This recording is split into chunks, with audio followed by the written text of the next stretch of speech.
Hello guys, good day sa inyo. This is Pinoy Homestead. Ngayon, update natin itong medium.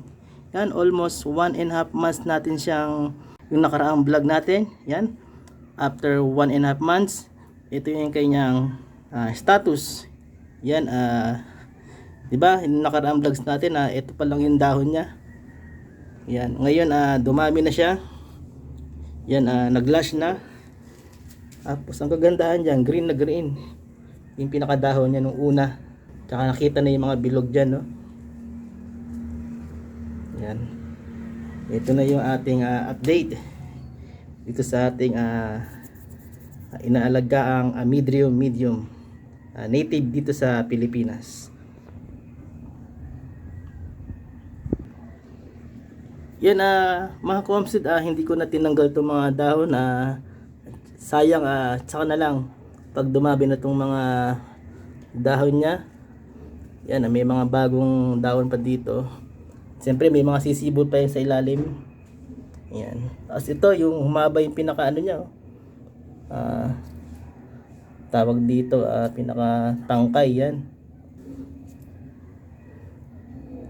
Yan, akala ko tuloy-tuloy siyang mamamatay, at least mabilis siyang naka-recover.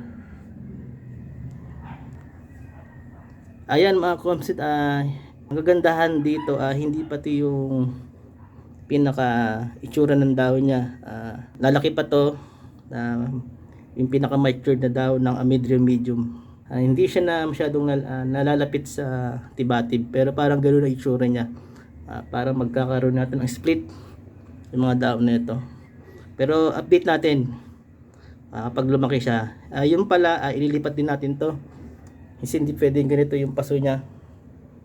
Yan, hanapan natin siya ng permanent para dito sa permanent place location para dito sa ating medium.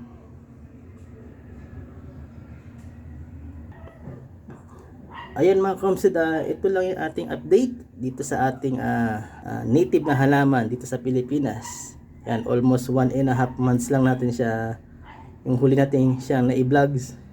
Yan, mabilis yung niya, paglaki ng mga dahon. Yan, meron pa dito, yan, no? Yan.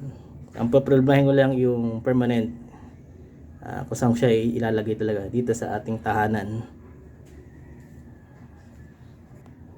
Ayan mga comsid, hanggang dito na lang. Sa mga bago lang sa nakapanood sa video na to, don't forget subscribe din para lagi kayong update sa ating mga tungkol sa halaman na dito matatagpuan sa Pilipinas. Yan. Kaya hanggang dito na lang. Don't forget like, share, subscribe.